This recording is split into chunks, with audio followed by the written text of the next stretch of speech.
Inter Milan dan Bologna akan saling berhadapan dalam laga penutup Serie A di Stadion Dall'Ara dengan catatan 157 pertemuan di antara kedua klub dalam sejarah Liga Italia. Dalam rekapitulasi tersebut, Inter unggul dengan 76 kemenangan, sementara Bologna meraih 44 kemenangan dan 37 laga berakhir imbang. Dalam beberapa musim terakhir, Bologna terbukti menjadi lawan yang cukup merepotkan bagi Inter. Hal ini terlihat dari keseimbangan yang sangat ketat dalam 8 pertemuan terakhir, di mana masing-masing tim meraih 3 kemenangan dan 2 laga berakhir seri.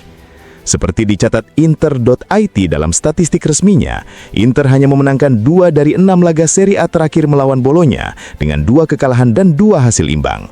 Catatan ini terbilang menurun dibandingkan periode sebelumnya, ketika Inter berhasil menang dalam 4 dari 5 pertemuan sebelumnya dengan hanya 1 kekalahan. Adapun kemenangan di kedua pertemuan dalam satu musim, baik kandang maupun tandang, terakhir dicapai pada musim 2020-2021. Meski demikian, Inter mencatatkan produktivitas gol yang cukup tinggi dalam 5 musim terakhir. Dalam 9 pertemuan melawan Bologna di Serie A sejak periode tersebut, Nerazzurri mencetak 21 gol dengan rata-rata 2,3 gol per 90 menit. Angka ini hanya dilampaui Inter saat menghadapi 4 tim lain dalam rentang waktu 2021-2022 hingga saat ini, yakni Hellas Verona dengan 25 gol, Lazio dengan 23 gol, serta Atalanta dan Cagliari masing-masing dengan 22 gol.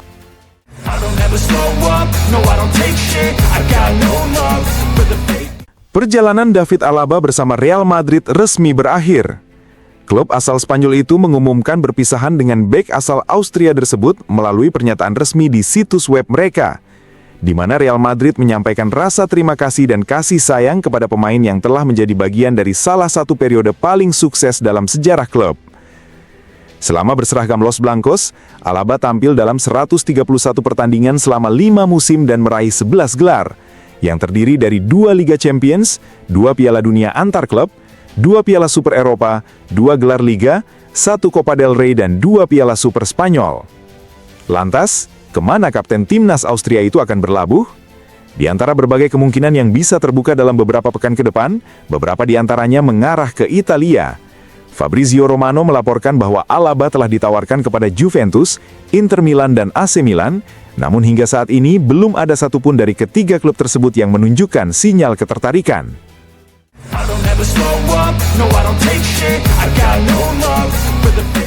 Federico Di Marco berhasil meraih penghargaan pemain terbaik Serie A musim 2025-2026.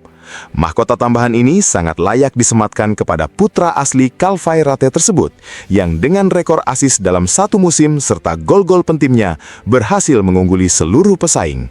Sebuah penghargaan yang mungkin sudah bisa ditebak, namun tak diragukan lagi sangat pantas ia sandang. Yang paling bersejarah, ini merupakan pencapaian pertama kalinya dalam sejarah Serie A. Sejak Liga Serie A memperkenalkan penghargaan individu pada musim 2018-2019, Di Marco tidak hanya menjadi pemain Inter ketiga yang meraih gelar bergengsi ini, tetapi juga menjadi pemain Italia pertama yang berhasil memenangkannya. Dalam 7 edisi sebelumnya, penghargaan ini selalu jatuh ke tangan pemain asing. Di Marco mampu unggul dalam hal kualitas teknis dengan kaki kiri luar biasanya yang menghasilkan 6 gol dan 18 assist, rekor mutlak dalam satu musim di liga tertinggi Italia, ujar CEO Liga Serie A Luigi De Siervo saat mengumumkan nama pemenang.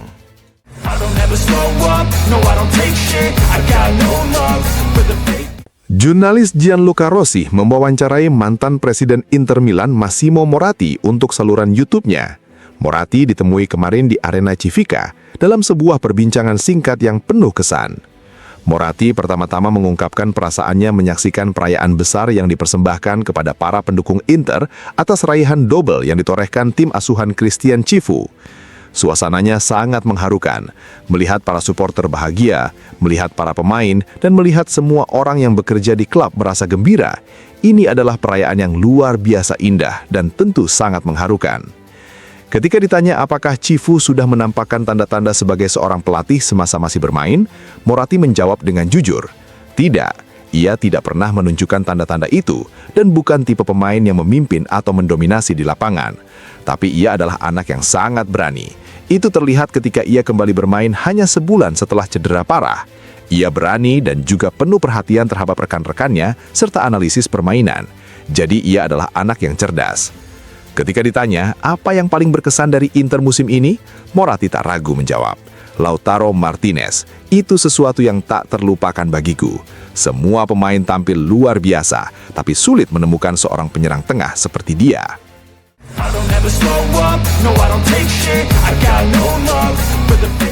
Rencana kepulangan Stefan de Vrij ke Feyenoord dipastikan tidak akan terjadi musim panas ini, dan penyebabnya justru datang dari dalam rumah tangga sang pemain sendiri.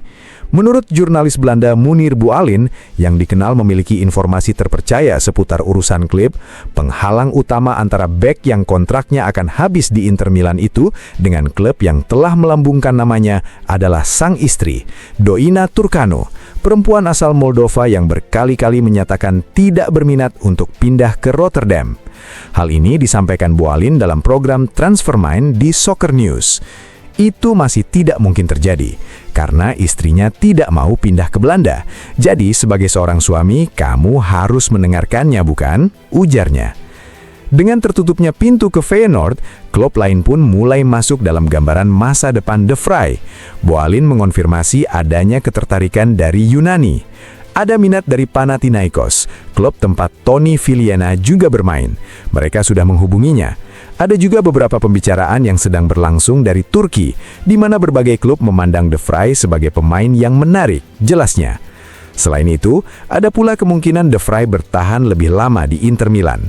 Meski sebelumnya sempat diasumsikan bahwa Inter tidak ingin memperpanjang kontraknya, kini sebuah opsi mulai terlihat nyata, meski dengan syarat yang kurang menguntungkan bagi sang pemain. Mereka telah memberi sinyal ingin mengajukan penawaran baru untuknya, jadi ia berpotensi untuk tetap tinggal, kata Bualin.